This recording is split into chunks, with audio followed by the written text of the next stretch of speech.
Welcome back, and what a delight to have back with us today our good friend Megan Barth. She's the founder of ReaganBaby.com, a great website. You need to go there. She is terrific, and all of her writings are spot on. And what a fun person to have around. Megan, good to see you. Super Tuesday. It's Super Tuesday. The chaos is commencing. It's going to only get worse, I think. How important is today? Today is very important. It's definitely going to separate the men from the boys, and it's going to show us who the American people within the GOP electorate want as their nominee. And from what I can tell, all indications are pointing towards Trump. He's definitely sweeping every primary so far. You look at South Carolina, you look at New Hampshire, you look at Nevada, and the Southeast, I think, is his to lose, but yet he has such a commanding lead. And Texas, he might falter a little bit in Texas because it is Ted Cruz's state. But last reports I was seeing is that the margin is not that great between the two. So it could be a huge upset. So if Trump beats Cruz in Texas, I mean, that's got to be a big deal. I would say the party's over, the lights are out, don't you think?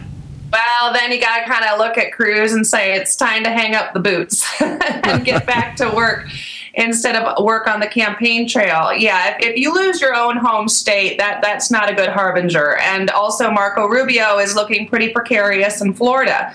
You know, this Trump phenomenon that has taken over this election cycle was not abated early. The GOP contenders, Marco and the rest, those that came out swinging at him early lost early. And those that didn't come out swinging at the right time continued to lose. It's nearly like they didn't get in front of the momentum. They're kind of riding the momentum and trying to abate it. And I think it's just much too late. So let's just fast forward a moment and say, all right, Trump, he's the nominee. What does this mean to the GOP? Well, I think that it's definitely Pat Buchanan actually had a great article yesterday, which I posted on my fan page on Facebook at Reagan Baby. And it basically says the rebirth of the GOP or the new GOP. And the problem with the GOP and the problem that the GOP has had for decades, quite frankly, is that if the GOP was conservative, they would have gotten behind Carson or Cruz early. If the GOP was conservative, they would not have passed omnibus with Ryan leading the charge, Paul Ryan. If the GOP was conservative, they would have built a wall.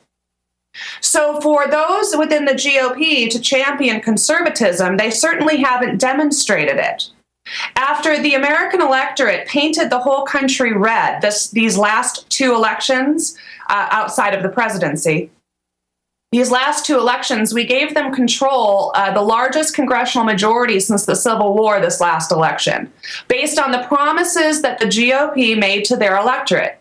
And what did they do with those promises? They betrayed and broke those promises, betraying the entire base that they had coalesced behind them. And so if there's any blame to be placed on Donald Trump's phenomenon, it's not Donald Trump, it's the GOP. He is the creation of the betrayal of the GOP, who has continued to moderate their stance. Instead of stand on principle, they would rather buckle. Very well said. So, are you convinced that Donald Trump is the conservative that the conservatives want? He's not. I wouldn't say he's a common sense conservative, like he says. He is not necessarily a conservative, a divine. Like, he has not really had divine intervention. Do you know what I'm saying? He's not a conservative like Cruz. He's probably not a conservative like Beck, right?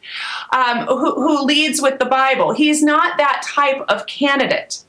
He is a businessman. He looks at profit and loss statements. He understands what's broken and he wants to fix it.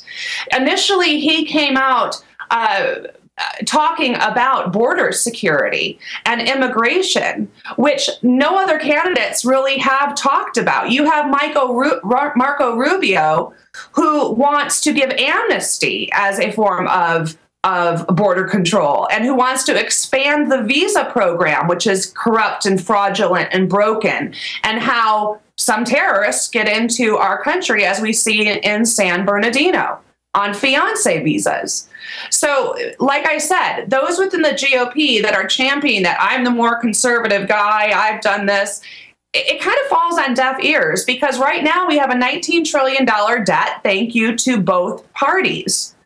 So I understand why people will question Donald's conservative stances, because he gave to both candidates. He's evolved in certain positions. But the same was said about Ronald Reagan in 1964, and the same was said about Ronald Reagan in 1980. So, will all this cannibalism hurt the Republicans against Hillary? It already is. And you have an entire Never Trump movement going on in the right, which I believe was founded by Eric Erickson and Rick Wilson, and those who have all of a sudden found pieties that did not exist before when Romney was running, or McCain was running, or Dole was running. They continued to champion moderation. But now all of a sudden they are the conservative stalwarts and will not vote for the nominee should it be Trump. And this is the problem. Last time we had evangelicals that sat out because of Romney's positions or Mormonism. And now you might have, and actually the evangelicals sat out at 43%, clearing a good way for Barack Obama's second term. But now we have two socialists. We have Hillary Clinton, who is not an avowed socialist, but she's a socialist. You look at her platform, it mirrors Bernie's, except she just wants to get to single payer slower. And then you look at Bernie, and he's basically communist light.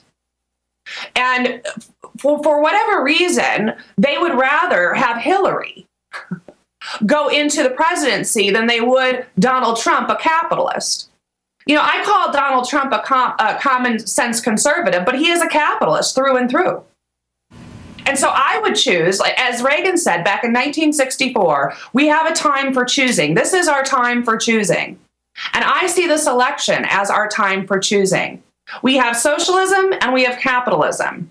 Which would you like? And also, by the way, we have 3 Supreme Court judges facing possible retirement and replacement. And once a socialist grabs a hold of the Supreme Court, say goodbye to the Republic, folks. All right, one other quick question, Megan, before I take a break. Because Trump is so controversial, especially among the establishment, you've got this possibility now, in spite of his popularity and even maybe the delegates that he wins, that they could force the convention to go into a broker convention. Do you think that could happen? Yeah, I do think that can happen, because the powers that be, you look at where the money's going. You know, I always just follow the money, Perry. You know, it's kind of like that old saying, follow the money. And you see, because the establishment did not get Jeb with the exclamation point to catch fire, we have Jeb Light, who's Rubio. And that's where the establishment dollars have gone. That's where the Chamber of Commerce donors have gone. That's where the big players have put their money. And they want to see a Rubio Kasich ticket. That's what they want to see. That's what I know to be a fact. And so I don't doubt that the GOP will broker the convention, and I think it would be one of the dumbest things I've ever seen. Well, it could happen, and it most likely will, because power grabs being what it is. Let me ask you this. Do you think that Trump, if he's the nominee, could calm the potential broker convention down by who he selects for vice president? Yes. And, you know, I originally thought that he might select Rubio, but that's out the door. So, yeah, I think it's going to take a very strong VP pick, and I also think that he needs to kind of coalesce some more endorsements. I would think that Ben Carson will be his next endorsement. I'm just going to say that. And I think that he's gotten a very strong endorsement from Jeff Sessions, one of the most conservative, especially when it comes to border security. This election is about safety and security and jobs. It's evident. People want a wall built. People want their country safe. People don't want sanctuary cities. People don't like the flow of drugs into our country. And this is where the drugs are coming from the South and as well as from the North. So people are voting with their pocketbooks, and people are also voting, somewhat out of fear because of the rise of Islamic terror, as well as the rise of violence and drugs in our communities. What happens to Mitch McConnell and Paul Ryan under a President Trump? That's a good question.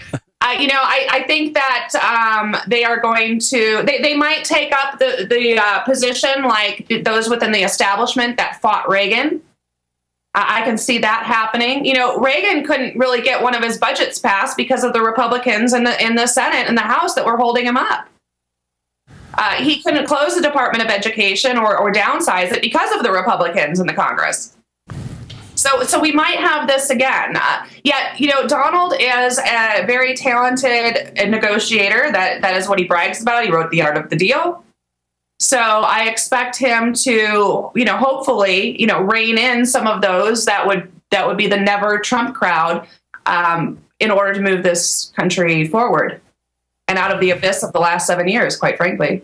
Oh, all right, let me take a break here. By the way, I remember Ronald Reagan would go into the district of those who opposed him.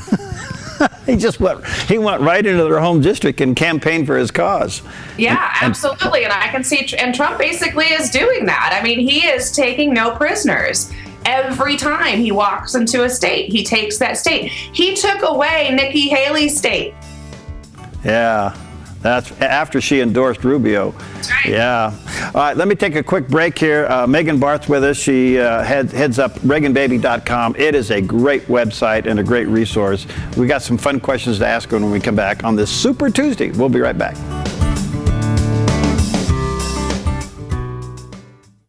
I'm Paulina Leiser, producer of Focus Today. Thank you for watching this video, and make sure to check our other videos at theDove.us.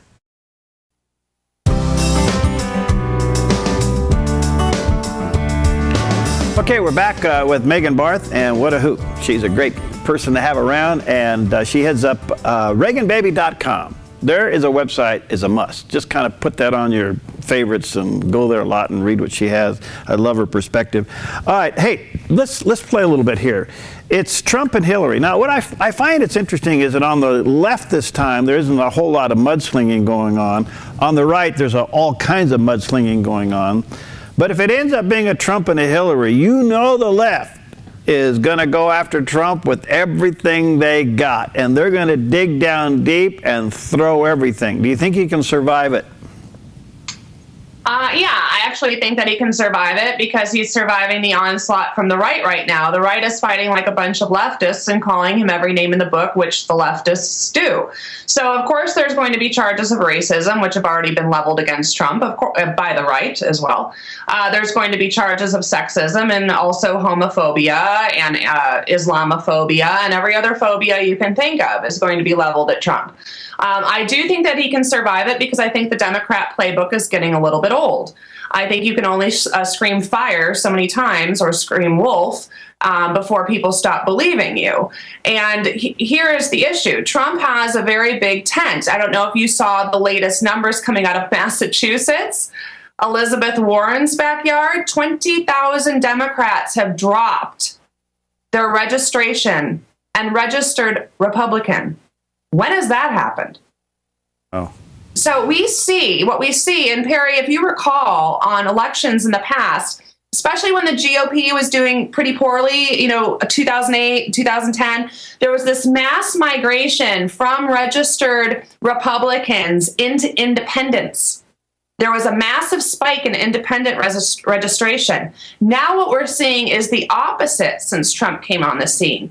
We're seeing massive spikes in GOP registrants and even Democrats. So this tent that Donald Trump is creating perhaps Trump Democrats. We also have African Americans. Ronald Reagan only got 9% of the African American vote. Donald Trump, I would say, will get more. As far as the Hispanic vote is concerned, Donald Trump polls very well with Hispanics. George W. Bush got 43%. I don't know that he's going to get that much. But here's what the Democrats are going to do. The Democrats are going to paint Donald Trump as a racist, anti-Mexican, anti-immigrant. Hillary is going to tap Julian Castro as her vice presidential nominee, and there will be a massive drive for illegal immigrant voting. I can already see it. I've called Julian Castro as her VP because she wants this race wedge issue. She wants the issue black to white, Mexican to white. She wants this in order to divide the country, divide and conquer. But I think that Donald Trump really, honestly, is the only one that can fight like the left, and the only one that has fought against leftist smears more so than any other GOP nominee on the stage. Interesting perspective. Wow. Do you think, by any chance, that Hillary will be indicted? Well, it was funny. I was watching Loretta Lynch yesterday. I can't remember which program she was on. She answered every question related to anything with conviction and, with clarity. But when it came to Hillary, she waffled. So I think that if the Democrats, it's all about politics, Perry, right? This isn't about virtue. This isn't about right and wrong. This isn't about laws, especially when it comes to the Democrat Party. I mean, they find ballots in trunks in Minnesota, okay? So they are going to do everything they can to win this election, to transfer the power, to hold the power. And if they win this presidential election, they will hold power for a millennia. So they are looking at this right now saying, who's our best candidate to retain power and to carry on the legacy of Barack Obama? Hillary Clinton. Joe Biden. Perhaps maybe Bloomberg will jump up. And this is the thing. The Democrats are in such disarray right now. You've got a woman who is under federal FBI investigation, potentially looking at an indictment. She has 1,800 classified emails that she had mishandled, and potentially breached national security. Then you have a socialist on the other side, which is promising everything a free lunch and beyond. And now you have Bloomberg smelling blood in the water. Let the Democrats fight to who's less communist, and let our nominee rise. Whether or not he is not the conservative litmus test or purist that you decide upon that really, perhaps can save the spirit or moral compass of this country, what we need is a leader who we can trust, that says what he's going to do to secure our borders and to bring jobs back to this country so we can actually get down that $19 trillion debt and have people rise out of poverty and get off of the entitlement programs, which have been expanded enormously under Barack Obama and only will continue to expand under a socialist president. Why hasn't Trump done better, in your opinion? Better? Yeah. How could he do better? Well, I mean, Trump, I apologize. I was thinking Ted Cruz. I'm sorry, Ted Cruz. I apologize. Ted Cruz. Why hasn't Ted Cruz done better? Well, I don't think he's done better for a couple of reasons. I met Ted Cruz. I talked to him. I talked to Heidi. I met them at the last debate here in Vegas. Let me just tell you, brilliant man, brilliant lady, beautiful couple. I'd vote for him in a heartbeat. The GOP establishment came out swinging against early. They weren't going to get behind him. Like I said, if they were conservative, they would have. I think that damaged him a bit. I think that his time during the Senate also damaged him a bit. He didn't make a lot of friends. He was that outsider. And his message was, I think, a little bit off early. He did not expect Trump to capture the hearts and minds of many Americans. And so to go up against that type of phenomena is tough. He's done just as well as pretty much anyone in the field that's leading, like Marco Rubio. They're both fighting for second and third right now. I just think that it is not the time. It is not his time.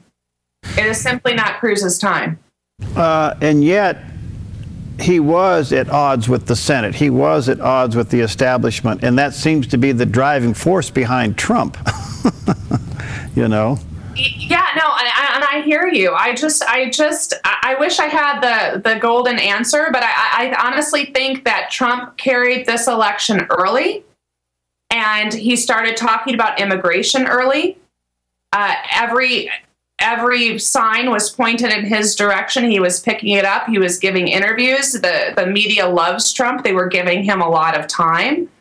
And it kind of just, overshadowed the other candidates' messages. Look, I'm a conservative through and through. I like Cruz. I would vote for Cruz if he was the nominee. But I'm also going to vote for Trump if he is the nominee. Because this is the time for choosing. And I choose capitalism. All right, so fast forward again. Trump's president, and those who didn't get ousted in this term, this election cycle, especially in the House and the Senate, the established Republicans, they could just tie his hands. Sure, they tied Reagan's hands too. But I think what you're going to find is a lot if there is a Trump administration, I have to assume he's going to hire the best of the best. We're not going to have an Iran deal anymore. We're going to have better deals made in trade. I think the repatriation, his tax plan, is really going to spur growth in this economy. I think once we get our wall built, that will also provide us more of a safety and security that we demand and that our country deserves. We need a border.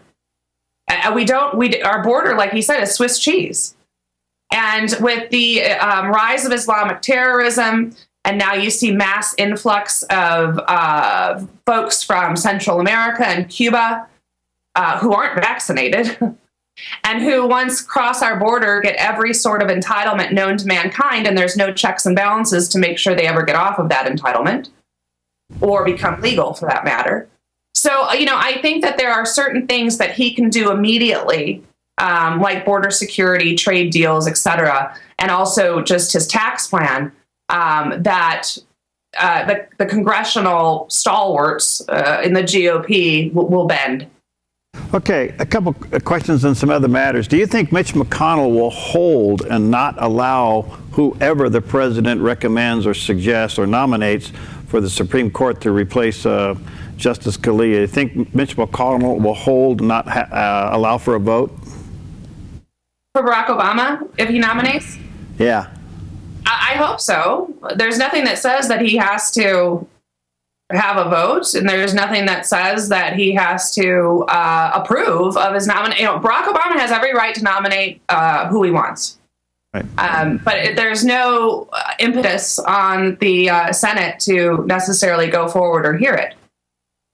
I would just follow Joe Biden's speech when Bush was president. Just replay that all the time. Well, I think if Mitch McConnell allowed for a vote, that would be the end of his leadership. So if he wants to remain majority leader, he's going to have to hold this one down. Yeah, I don't think he's going to capitulate. One thing that the Republicans could really learn, and those within the Congress, fight like those across the aisle.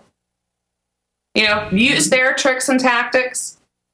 Seems to work for the left quite well, and use their words against them. Paul Ryan, you think he'll survive?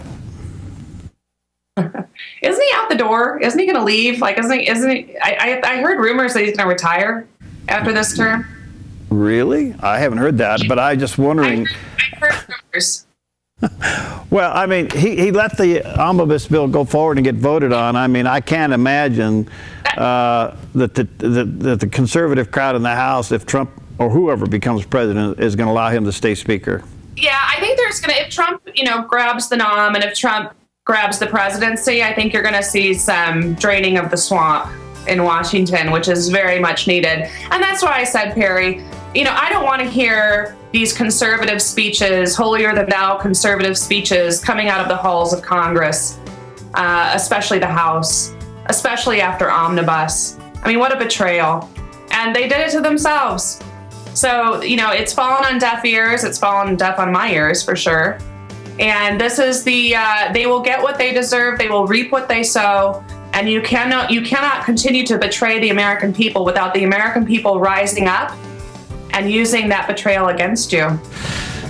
Megan, you are the light. Thank you. Again, let me just tell our viewers and listeners, go to ReaganBaby.com. That's her website, ReaganBaby.com. Look forward to talking to you many times. Let's see what happens tonight. We'll connect sometime in a week or so, okay? And I'm off to CPAC this week. I leave in just a few hours, and that's going to be fireworks. So I'll give you an update.